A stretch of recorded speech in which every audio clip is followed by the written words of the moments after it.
The general consensus on 2025 in music is that it hasn't been quite the bombastic year that 2024 was, especially for pop music. I mean, 2024 had the Drake Kendrick beef, Brat Summer, Sabrina Carpenter and Chappell Roan breaking out, Billie Eilish, Beyonce, Taylor Swift, even artists like Ariana Grande and Dua Lipa, who have dominated previous years, were kind of held out of the mainstream zeitgeist by their own standards. 2025 has a couple of newcomers like Alex Warren and Benson Boone, but compared to 2024, it's just a lot more of a barren field. Hell, we are so starved for new upcoming talent in 2025 that we have turned to a fictional K-pop group, which has been dominating the charts for the last few weeks. So yeah, music needs some new blood, and I'm here to offer you a reprieve. An album that I think represents some facets of where popular music is going, and beyond that is just straight up good. And that album is Tunnel Vision by Beach Bunny. Now, who is Beach Bunny, for those who don't know? Well, Beach Bunny is an indie rock band hailing from Chicago who just released their third studio album this year, Tunnel Vision.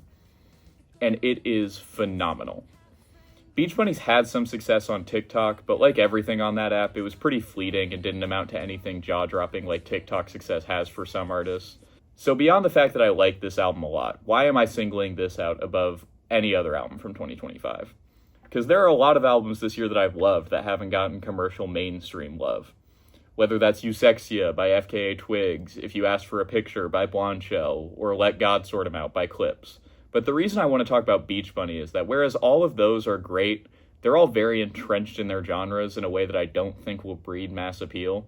Now, I could be wrong. If you had told me 5 years ago that my mom would know who Charlie XCX was, I would have laughed in your face. Maybe FKA Twigs will break out next year and we'll be talking about her having an FKA Twigs summer. But I just really don't see that type of music branching out from the pitchfork music nerdy sector of the internet. Tunnel Vision, on the other hand, sounds very mainstream pop, which a lot of that can be attributed to the fact that pop and rock are friends again, it seems like. Whether it's Chappell Roan playing Barracuda during her festival sets, Olivia Rodrigo doing her best Waitresses impression on her latest album, or Sabrina Carpenter bringing out Duran Duran during her set at Hyde Park, pop and rock are intersecting way more this decade than they were in the 2010s, where the Imagine Dragons commercial rock sound sort of dominated the landscape. In 2015, we didn't really have time for pop artists to be throwing guitar solos on their songs because we were too busy focusing on dubstep drops. So with pop being a lot more rock-friendly than it was for upwards of a decade, you can see where I get the idea that a rock band has some upward momentum. But this isn't a normal rock album either. It's very pop-leaning in the way that it's written. I kept trying to come up with what this album sounded like to me because despite feeling so fresh, it did have an innate sense of familiarity that I couldn't place, and once I did find it, it was unmistakable. This is Paramore. Both the group itself and specifically their 2013 self-titled album. Beach Bunny's frontwoman Lily Trufolo is a little older than me at 28, so it's not a surprise she pulls a lot from this early 2010s era of music, as it's what she would have grown up listening to and being influenced by. I mean, listen to this opening from Clueless, one of the album's singles, compared to this opening from Ribs by Lorde.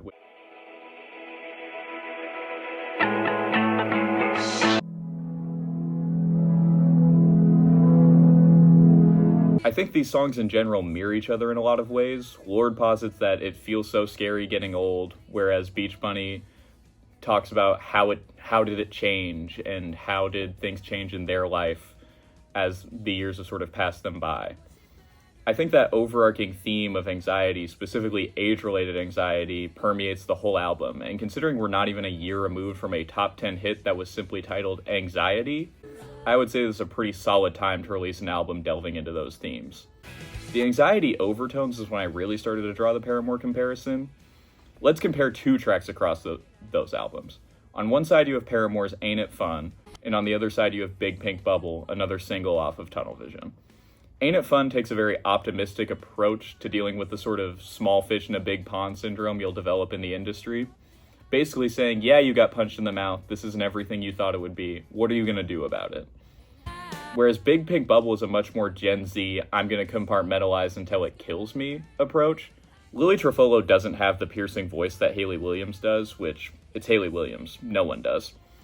So Beach Bunny uses a lot more vocal bells and whistles to make the hooks rattle around in your brain, and boy does it work.